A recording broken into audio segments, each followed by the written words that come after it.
Okay, the first thing we're going to start with is how to make fried rice. And when I took the class from a Chinese restaurant owner, he first taught us how to velvet rice. Chicken, but he didn't do too much detail. He just used cornstarch and egg whites. And so I always thought it was a little bit more involved than that. Grace Young, who's kind of an authority on Chinese cooking, she has a velveting technique that I'm going to borrow hers. She starts with 2 tablespoons of egg whites per pound of egg, and that's basically 2 egg whites, the whites from 2 eggs. So I start, when I make fried rice for you guys, I always use 6 eggs, as you can see here, 1, 2, 3, 4, 5, 6, and then I would get some egg white out for velveting, and I'd put the yolks in here. So this is 2 egg whites, the whites from 2 eggs, and 2 egg yolks I put over here. So 8 egg yolks in total, and 6 whole eggs. Now, you add to that 1 tablespoon of cornstarch, and this much I pretty much did. And then she has you add 2 teaspoons of rice wine. And here I have my rice wine. You can use this or you can use dry sherry.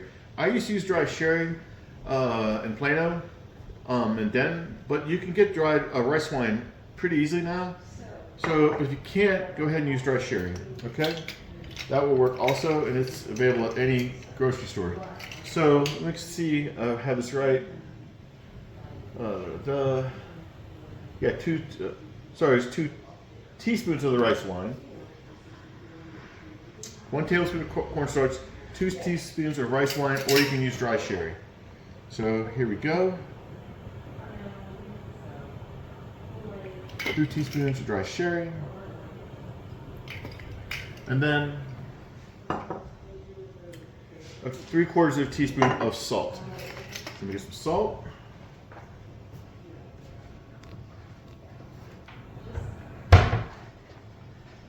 Okay. This is a half measure, so I'm going to go obviously a 1/2 teaspoon, and then half of a half teaspoon for 3/4. Okay, and then you kind of want to beat these together. So I got to turn off my boiling water here for velveting. Turn it not off but low. This gives you a chicken that has more moisture in it, doesn't dry out. You want to beat these together until the cornstarch is dissolved. So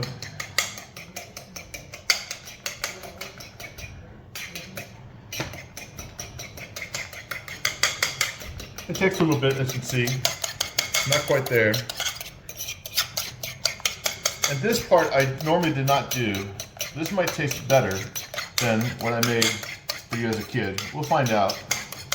And if it is, I'll tell you don't bother. But I think it actually will be a better product. Now, I accidentally bought a chicken breast that had been cut in half already, but that's fine. I would normally kind of do something like that anyway.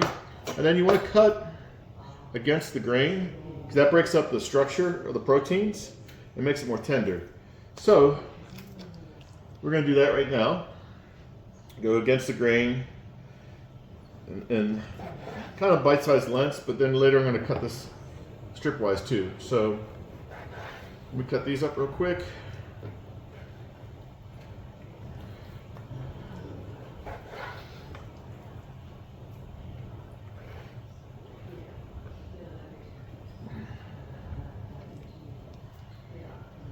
And the grain is going to be the length of the chicken breast, right? So you go cut against the grain.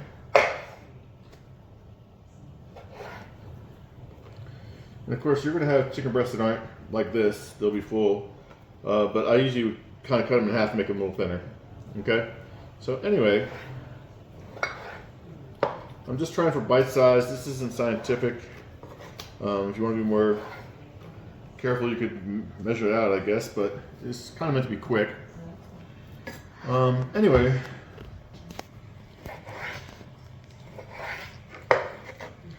And I use 2 chicken breasts. Some chicken breasts are bigger than others, of course. I don't like to use frozen ones, flash frozen ones, because they have a lot of water. Okay, so now I've cut them lengthwise. Now I'm going to cut them across like this into bite-sized pieces. And I'm going to add them into the cornstarch water. I have the water boiling for the velveting process here. And the cornstarch I did, like with a kid, but I didn't do it as detailed as she has. And again, it's 2 egg whites beaten with cornstarch and 2 teaspoons of the rice wine and 2 egg whites, 1 tablespoon of cornstarch, 2 teaspoons of rice wine, and 3/4 teaspoon of salt. Blend those with a fork or some other utensil until the cornstarch has dissolved. And then you toss all this in there, the chicken. And I know you have to wait for me to cut it, but I want to kind of show you how I was doing it. These are your other ingredients. They're already pre-sliced, bite-sized pieces of carrots. I peel them. You don't have to peel them, but I think they look better.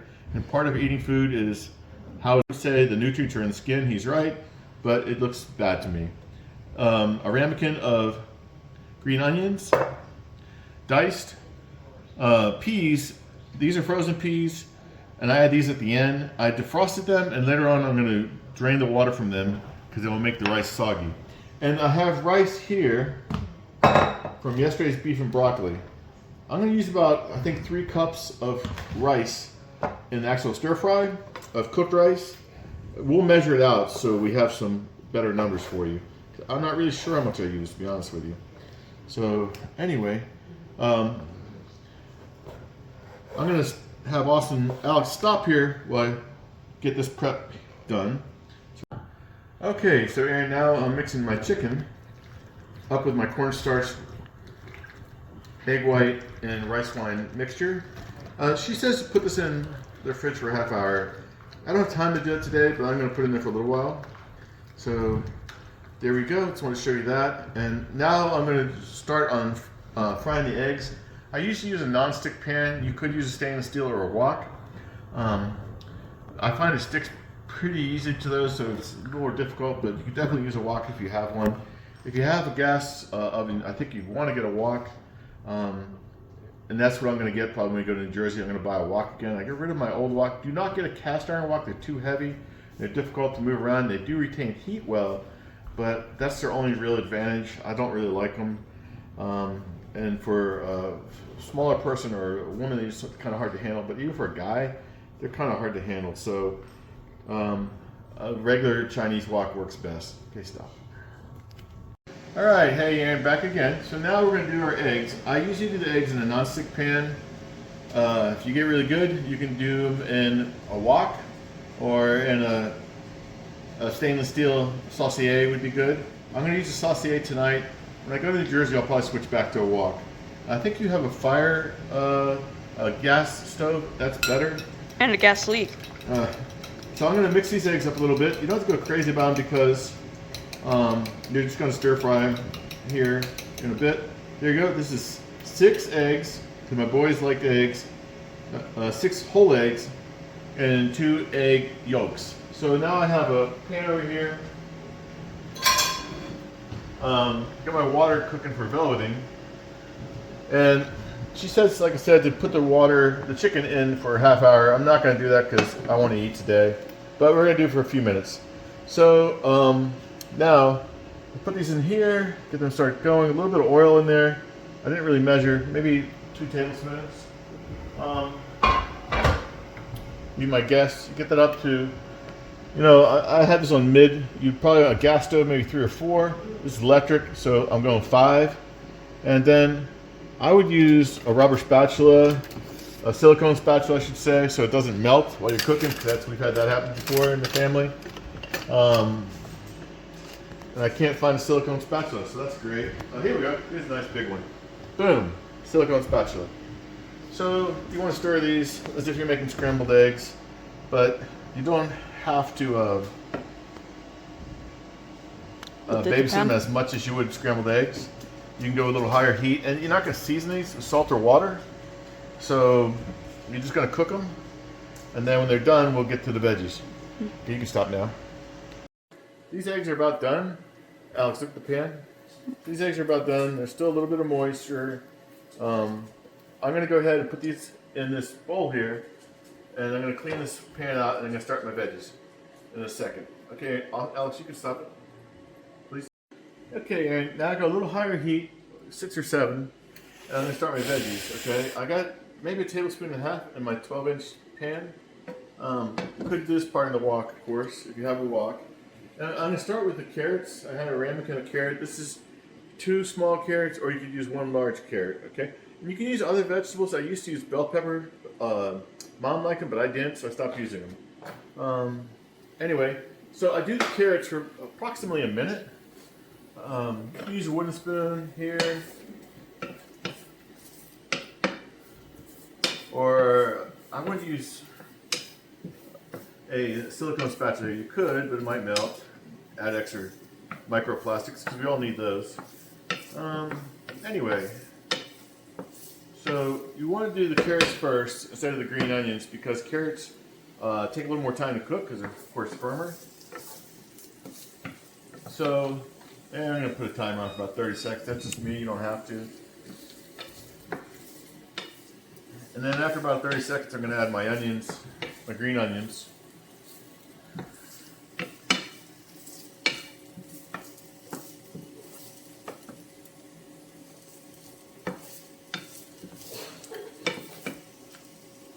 Okay, here's my green onions. And see one of the ramekins. It's about 2 green onions. I use the green parts. I guess you could use whites too, but I've always used the green parts. And you add those to the onions. The carrots, and then you just cook these down a little bit. You want the onions to get a little softer, green onions. Maybe a minute. I've always kind of eyeballed this. I've never really measured the time.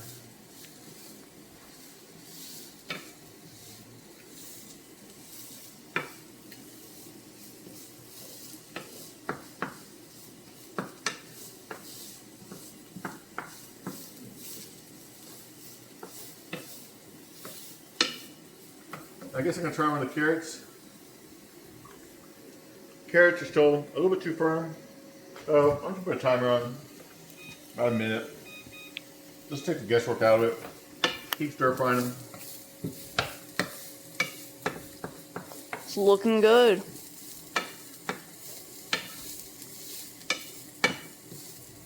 This is kind of also a matter of taste of how firm you want the carrots. I want them not too soft, but if you're too chewy, they're kind of, once that's not how I prefer it.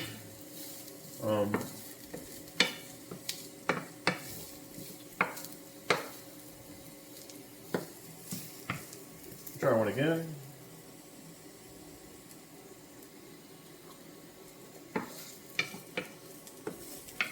That's a little better.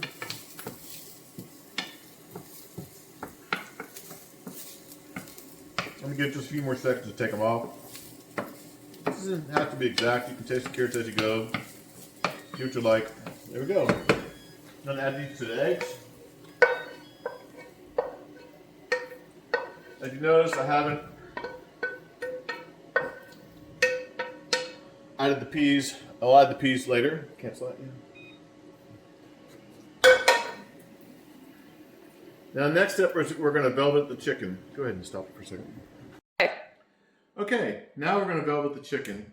I'm going to do this all together.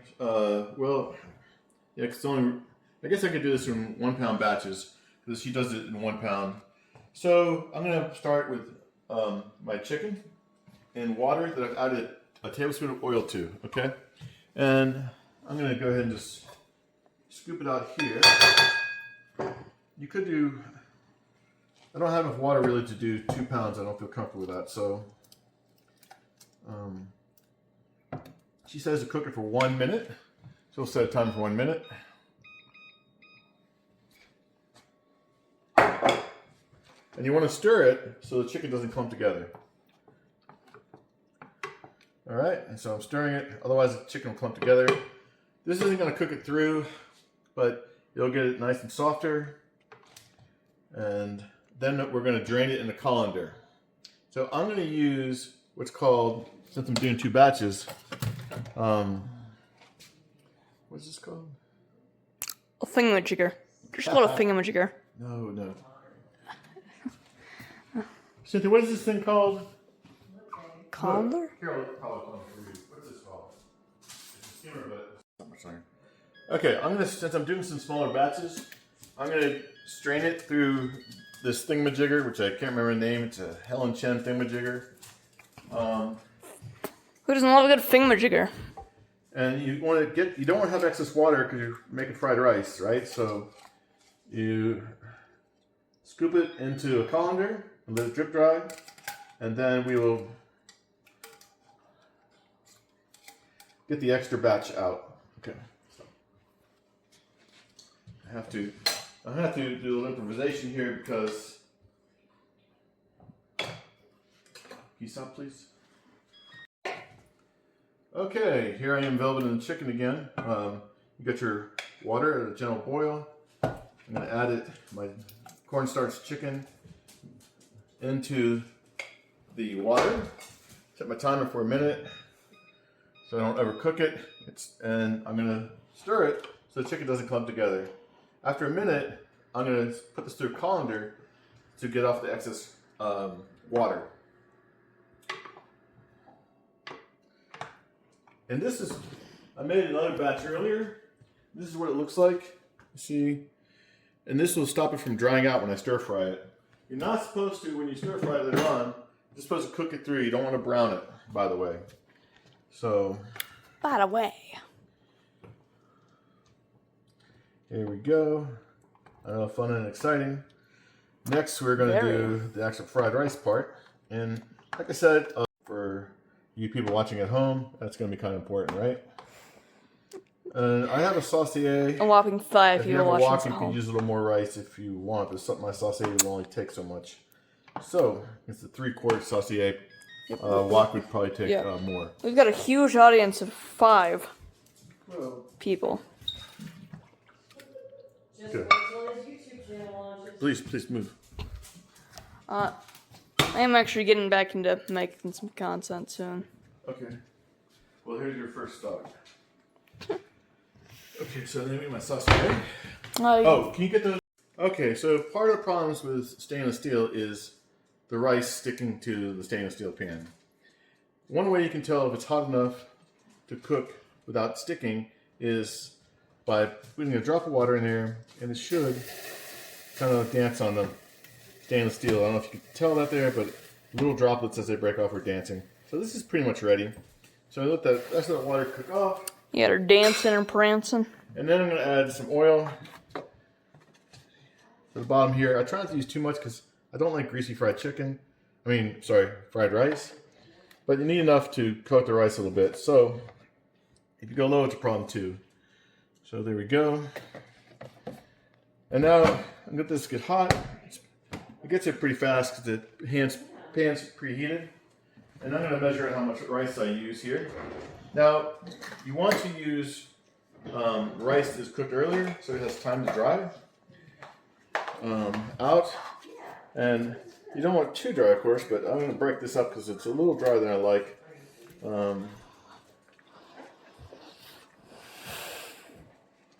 don't want it to clump. You drop some rice on the floor. Yeah, I know. Imagine dropping rice on the floor. Okay, so You did it again. I'm going to measure this out. I wouldn't normally measure it, but just for Aaron's, my audience sake here, I'm going to do that. For the concept. This is 1 cup, 2 cups, 3 cups of cooked rice, Baked. and I'm going to go with Make this into an 4 cups. ASMR video. And you know what? I'm going with about 5 cups, approximately 5 cups of cooked rice. Okay. So now I'm going to stir this with my wooden spoon here. You can use something else, of course. And you want to keep stirring it on the bottom and kind of rapidly so it doesn't stick.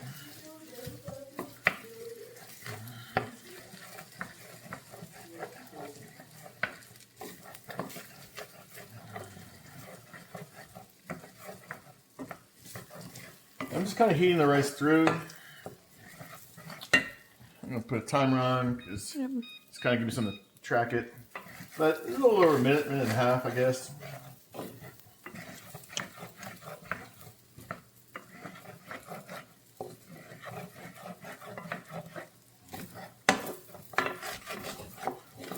If I don't keep stirring it pretty hard on the bottom, it's going to stick. We don't want that. It's not the end of the world if it does, but it's hard to clean. You know, it just soak for a while. Not too bad. All right. So that's a good start.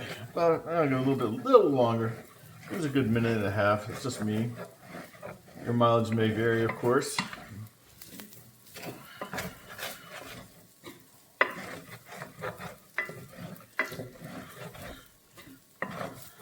Okay, now I'm going to turn this down. It wasn't quite a minute. I'm going to add my chicken. We can finish cooking this through.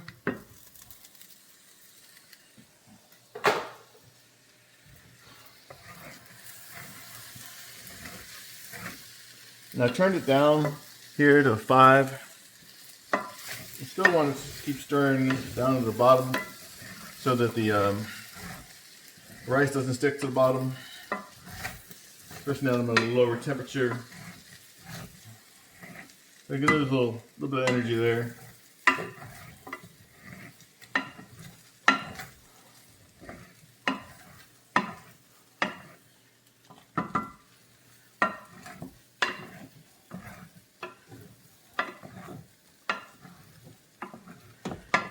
Okay, that's pretty good. We'll do a little bit more, I guess, just to make sure the chicken's cooked through. And okay, now I'm going to add my eggs and my carrots and green onions. You could put other veggies in, but this is just what my kids liked. And I get these going, then I'll add the peas. So you're going to fold these in. I usually try not to break the eggs up too much because people like big pieces of eggs. I know you go to a restaurant sometimes, they'll have it really small, but that's always kind of annoying, right? You get a little disappointed because you can hardly taste the egg in there because the pieces are atomized. Nobody really likes that. Just don't split it in half. So, you watching the Also video? cause an explosion. Yeah, I'm recording. Okay, so now at this point, usually I always add soy sauce, but I had some extra poke sauce, which has soy sauce as a base. Of course, normally people are going to use soy sauce, and that's fine. This one's going to be a little sweeter because we've got a little pineapple into it at the end. You see, this is the based and pilled way to do it.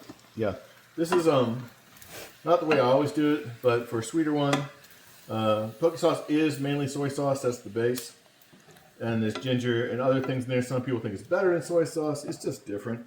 It gives it a sweeter taste. You can definitely use soy sauce, and I usually do. But we used poke sauce last time because we had some around, and it is a little more refreshing, a little different flavor. But soy sauce definitely works, of course, too. So, not done.